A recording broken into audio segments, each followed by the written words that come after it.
मध्य प्रदेश में विधानसभा चुनाव में जीत के लिए बीजेपी के दिग्गज नेताओं ने प्रचार की कमान संभाल ली है।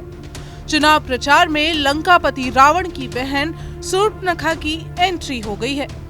दरअसल बुरहानपुर विधानसभा सीट पर बीजेपी प्रत्याशी अर्चना चिटनीस के पक्ष में रोड शो और जनसभा को संबोधित करने के लिए आए बीजेपी के राष्ट्रीय महासचिव ने कांग्रेस और कमलनाथ की तुलना रावण की बहन शूर्पणखा के बहरूपियेपन से कर दी है। उन्होंने कहा कि शूर्पणखा ने बहरूपिया बनकर भगवान राम के पास आई थी और उसकी पहचान होने पर लक्ष्मण ने शूर्पणखा की नाक काट दी थी। ठीक इसी तरह कमलनाथ और कांग्रेस जनता के बीच बहरूपिया बनकर आने वाले हैं, तो लोकतंत्र में नाक काटने जैसी हिंसा तो नहीं की जा सकती, लेकिन शूर्पणखा रूपी कांग्रेस और कमलनाथ की नाक जनता को 17 नवंबर को बीजेपी को वोट देकर काटनी है। चाहता हूँ कि राहुल जी को कभी गरीब की याद नहीं है, दिग्विजय सिंह जी को गरीब की याद नहीं है। कमलनाथ जी जरूर आजकल पहले उन्होंने 15 महीने की सरकार चलाई, 900 वादे किए थे, 9 भी पूरे नहीं किए। आज भी बड़ा भारी घोषणा पत्र दिया, ये कर दूंगा, वो कर दूंगा, ये कर दूंगा, वो कर दूंगा। कमलनाथ जी अब आपको सब पहचान गए। अब आप हनुमान जी का नाम लो या राम जी का नाम लो, अब आपको सब पहचान गए। बहुरूपिया कभी भी सफल नहीं होता है, एक बात ध्यान रखिए। रामचरित रामायण पढ़ी आप लोगों ने। आजकल कमलनाथ जी कहते कि राम तो हमारे भी, तो हमने क्या मना किया कि तुम्हारे नहीं है। पर उस वक्त तुम कहां थे जब तुम्हारी कांग्रेस ने सुप्रीम कोर्ट में एफिडेविट दिया कि राम होते ही नहीं है, कभी जन्म नहीं हुआ, हनुमान जी है ही नहीं, रामायण उपन्यास है। कमलनाथ जी उस वक्त कहाँ थे आप? अब आप कह रहे हो कि चलो भाई राम तुम्हारे भी, हम भी मान लेते हैं राम तुम्हारे भी है। राम सबके हैं, जो राम के चरण में चले जाए राम उसको आशीर्वाद दे देते हैं। ये राम की विशेषता है, वो करुणा निधान है। शरणागत जो राम के जाता है उसको माफ कर देते हैं, पर बहुरूपियों को कभी भगवान माफ नहीं करते। आप जनता जनार्दन है, राम भी जनता जनार्दन थे वो भी। शूर्पणखा का नाम इसलिए कह रहा हूं कि बहुरूपिया जब भेष बदल के जाता है ना, शूर्पणखा नाम सुना है ना? कौन थी शूर्पणखा? रावण की बहन थी। भगवान राम 14 महीने के लिए वनवास गए, 14 साल। वो भूल जाता हूं कभी कभी। मैं देख रहा था कि आपका ध्यान मेरी तरफ एक है। जब 14 वर्ष के लिए वनवास गए और शूर्पणखा जी उधर से निकली, उनके रूप पर मोहित हो गई, रूप बदलकर उनके पास गई, प्रस्ताव रखा, राम ने मना कर दिया। लंबी कथा है, पर अंत में क्या हुआ? शूर्पणखा की नाक कट गई कि नहीं कट गई? कट गई। बहुरूपिया जब जाता है तो जनार्दन क्या करते हैं? आप भी जनता जनार्दन है, आप क्या करेंगे? पर नाक काटने के लिए तीर तलवार की आवश्यकता नहीं है। ये डेमोक्रेसी, ये प्रजातंत्र है, यहाँ पर हमें हिंसा नहीं करनी है। यहाँ पर सिर्फ एक ही काम करना है कि 17 तारीख को निकलना घर के बाहर। ये हमारी लाडली बहना बैठी है, कभी कभी पड़ोसन से भी झगड़ा हो जाता है, तो पड़ोसन से कहना कि कान मान छू। हम बच्चे थे ना, झगड़ा हो जाता था, तो कहते थे कान मान छू, आज से हमारी दोस्ती।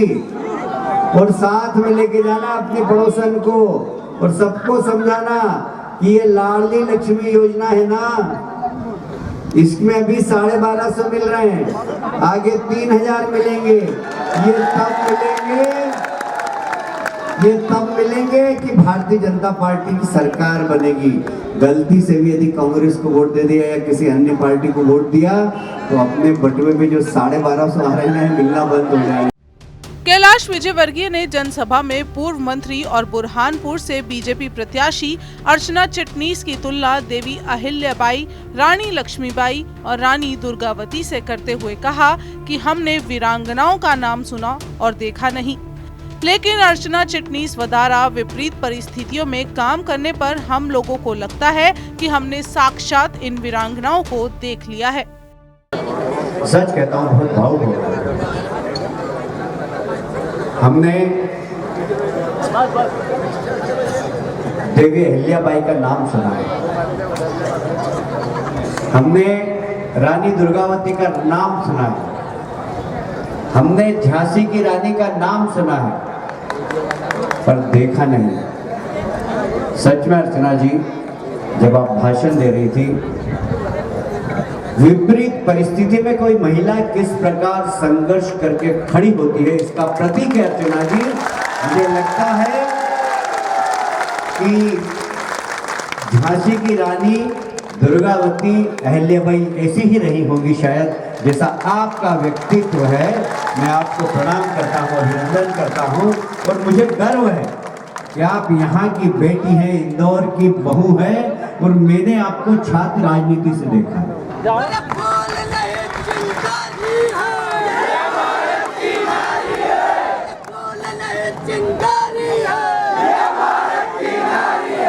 मैंने आपको छात्र राजनीति से देखा। बीजेपी के राष्ट्रीय महासचिव कैलाश विजयवर्गीय ने पीएम नरेंद्र मोदी का स्तुति गान करते हुए कहा कि हम सौभाग्यशाली हैं, जिन्हें हमने 2014 में देश का नेता बनाया और वो 2023 में दुनिया के नेता बन गए हैं। आज सभी देशों में मोदी जाते हैं तो मोदी मोदी के नारे लगते हैं। ये मोदी मोदी क्या है?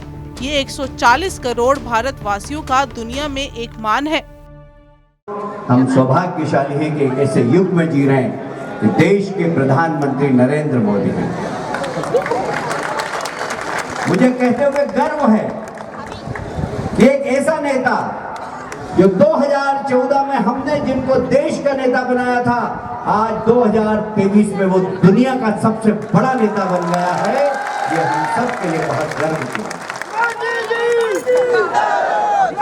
मुझे ये कहते हुए बहुत गर्व है कि हमारे देश का प्रधानमंत्री दुनिया के किसी भी देश में जाए, चाहे अमेरिका के गोरे देश में जाए, गोरे लोगों के देश में जाए, चाहे अफ्रीका के काले लोगों के बीच में जाए, चाहे जापान के छोटे छोटे लोगों के बीच में जाए, एक ही नारा लगता है, मोदी मोदी मोदी मोदी,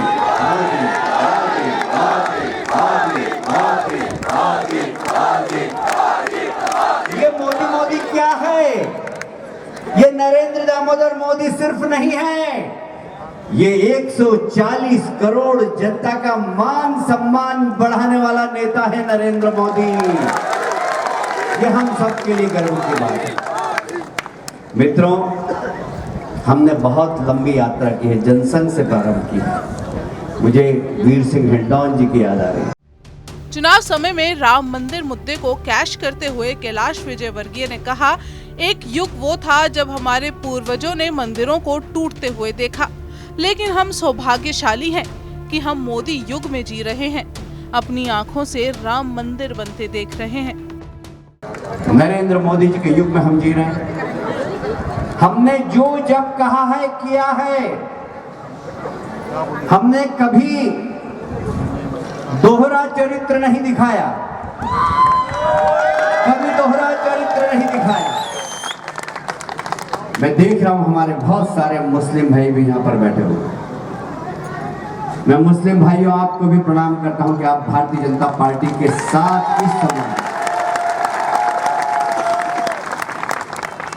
क्योंकि हमने कभी धोखा नहीं दिया कांग्रेस की तरफ। कांग्रेस ने हमेशा मुस्लिम भाइयों को वोट समझा, हमने कभी धोखा नहीं दिया। हमने कहा देखो भाई, हमारा तो बिल्कुल प्रिंसिपल है देश के संस्कार, देश की संस्कृति। हमने जब कहा कि रामलला हम आएंगे मंदिर वहीं बनाएंगे, रामलला हम आएंगे मंदिर वहीं बनाएंगे, हमने मंदिर बनाया, हमने धोखा नहीं दिया किसी को, हमने कह के बनाया। वो जमाने गए। हम भाग्यशाली हैं, हम भाग्यशाली हैं कि हम मोदी जी के युग में जी रहे हैं। हमारी पहले वाली पीढ़ी ने 3, 4, 5, 6 पीढ़ी पहले लोगों ने मंदिर टूटते हुए देखे। सोमनाथ का मंदिर तोड़ा गया, भगवान राम जन्म की मंदिर तोड़ा गया, कृष्ण जन्म मंदिर तोड़ा गया, 1000 से ज्यादा मंदिर तोड़े। किंतु हम जिस युग में जी रहे हैं वह मंदिर बनते हुए देख रहे हैं, ये हमारे लिए सबसे बड़ी बात है।